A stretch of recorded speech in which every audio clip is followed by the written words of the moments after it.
Welcome to Les Fleurs. I am so honored today to be hosting the garden series for the Secrets of the Hostess Magazine. So today I thought I would show you how to put together a simple compote-style arrangement. This is actually a gorgeous vintage piece that I chose for this demonstration.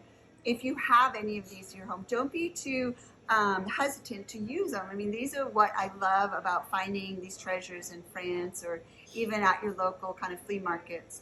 So I wanted to start with some mechanics because I think it's really important to know like how we keep all these flowers together. It's not so easy sometimes. So the first thing I do is I actually love to use these little pin frogs.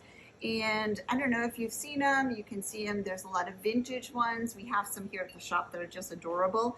And I just secured it with some tape. So it's really in there pretty well.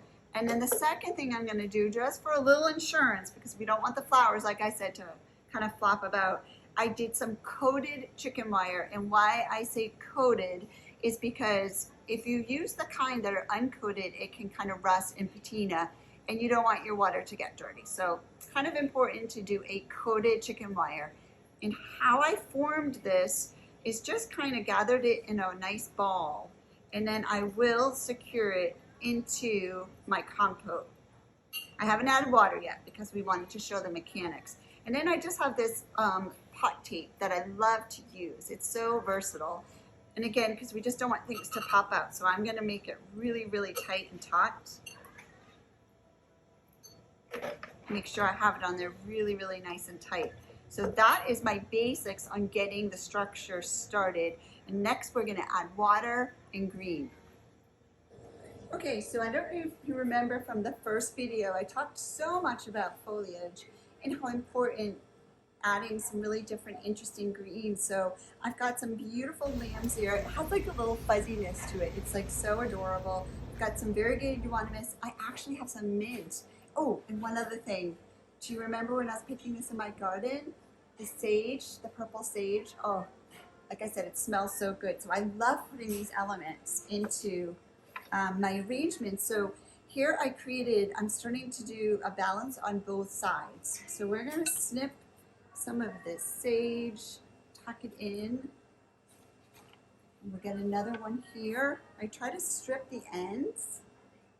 Oh, I think anything from the garden is just so, so special, especially if you grew it and you're enjoying the fruits of your labor, being out in the garden and just picking some really interesting things. I really, really believe it elevates our floral designs here, especially for weddings. So I'm going to continue to make this three-dimensional. And what's very important when I'm doing my floral designs, I look at my foliage, my greenery, and I kind of look at how it's shaped and what size it's going.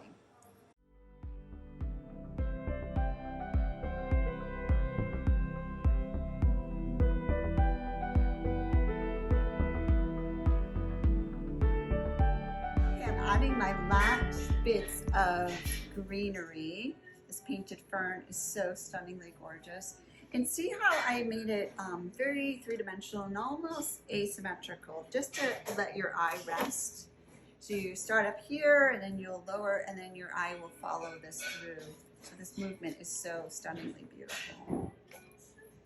And then we will start our floral part. So a couple of things I'd love to show you that I got in my garden. This is all such easy things you can actually grow in your own garden too. The lace Cap Hydrangea. See how it's starting to patina a little pink? And that's what happens when we're going to late summer to early fall. We also, I grabbed a few scabiosas. These are just like so incredibly yummy. I just love these. They're like little dancers in the arrangements. I call them my little bouncers. So we have to definitely add a few of them. A few regular stems that you would see at our shop are some really gorgeous spray roses, some other types of roses, and this is actually a butterfly bush. And I love adding this because again, it gives you a very linear textured look. So these are great to add too. So we're going to go ahead and add some of these elements to the design. So because I have a few other stems that I'm going to add, we're going to start adding these lace Cap Hydrangeas.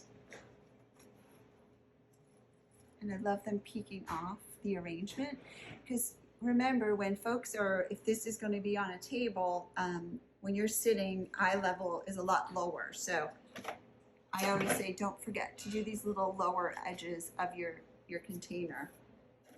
I get asked a lot about hydrangea and how is the best way to keep it from wilting. A few tricks that I do. The first thing I do is I cut in my garden early in the morning or late at night. I never cut in the heat of the day. Midday is really the worst time to cut. Think of it, your flowers are already in your garden pretty stressed from all of the heat. And then to go ahead and cut them, it just adds a little extra. So you're gonna have a little bit more wilting. The other thing you want to do is, when I do cut my hydrangea, I have a bucket of water right by my side, and it goes directly into the water. When I get these back at the shop, we start to condition, and what we mean by condition is we try to take all the foliage off that would be underwater, because as you might know, greenery tends to add some bacteria to the water, and things will just get murky and dirty, so we don't want that to happen. So that's a good thing to do, is to always have clean, fresh water. And the other thing we do is actually we dip our hydrangeas in alum. And what that means is, alum, as all you know, is from the spice rack of your grocery store. Oh, I have to add these astilbes. These are gorgeous. So we're gonna add these gorgeous astilbes. And I think they just have such a floaty look. So I'm just gonna I love to use my Lazy Susan, and I try to just get like a way just to see it on all sides. So I'm showing you the back now. I promise I'll continue with my hydrangea story. So I just wanna add a little bit more elements here in the front, and then I will promise to send it around. So I'm just working in layers, and I love, again, the different textures I'm using. I think we should add a little astilbe over here. And I love following the natural line of the greenery and foliage. This is actually mint. Look at this. This is so stunningly gorgeous. So I'm gonna trim a little bit of it. Get all those greens off. I think I might tuck it back here. And don't be afraid. I always say to folks, this is supposed to be enjoyable. There's no test at the end. We're not gonna judge you. So just enjoy it, have fun, play with it. Go out to your garden, pick something. You'll see if it's gonna last or not last or hold up. And that's what's some kind of the fun, like what the surprises of what's gonna do well and what's not. Okay, so I love the front and how we're going with this. So you can see it's very asymmetrical. I want a very loose gardening feel. This is truly the type of style I learned in France. And I love that they have little elements and little sneak peeks of herbs and other little things that normally you wouldn't see in an arrangement here in the States. But that's what I love about some of the new tricks of using your garden to be your workhorse in your arrangements. So back to hydrangeas. So what we do is we cut the stem on a slant, and then I do slice up the center of the hydrangea for water absorption. What's so great too about this is it just gives the hydrangea a little extra insurance of drinking up more water, because what happens when they start to wilt, they close off and all the nutrients can't get up the stem. So what we do is we dip it in the alum. The alum is that spice. So we cut it in the garden, get it in water, and then we get back to the store, we process it, cut it again, dip it in the alum, and then put it back in water.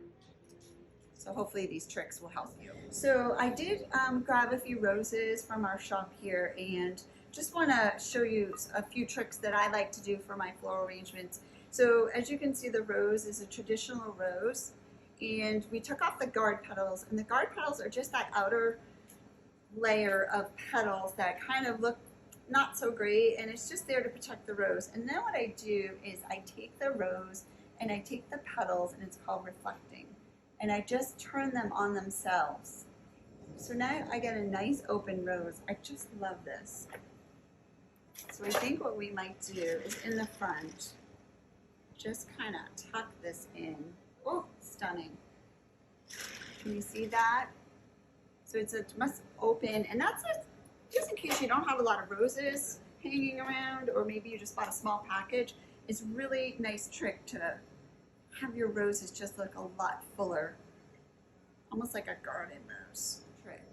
We're just gonna tuck this in and kind of marry these two so your eye just kind of floats through the arrangement. I just love this. So now, as I told you earlier, these are like scabiosa, which I call them my dancers. So what I mean by that is they kind of dance in the air in the arrangement, and I love them to be very floaty. So we're gonna just put a few of these in. This is just such a really pretty, gardeny, summery colors, textures. And again, I like to put them lower, spilling out of the arrangement. So the days of doing those just big round balls, I mean, they're still fine to do, but I love this style. Definitely what you'll find in our shop here. So the last video I did is showing a lot of the textures in my garden and incorporating them here. We're going to be doing a lot more of these videos, so I'm so excited to share with you a lot more of these tricks. So stay tuned. Thank you again, Secrets Garden, for offering to show our beautiful videos and teach you a few little bit more tricks of floral design. Until next time, thank you so much.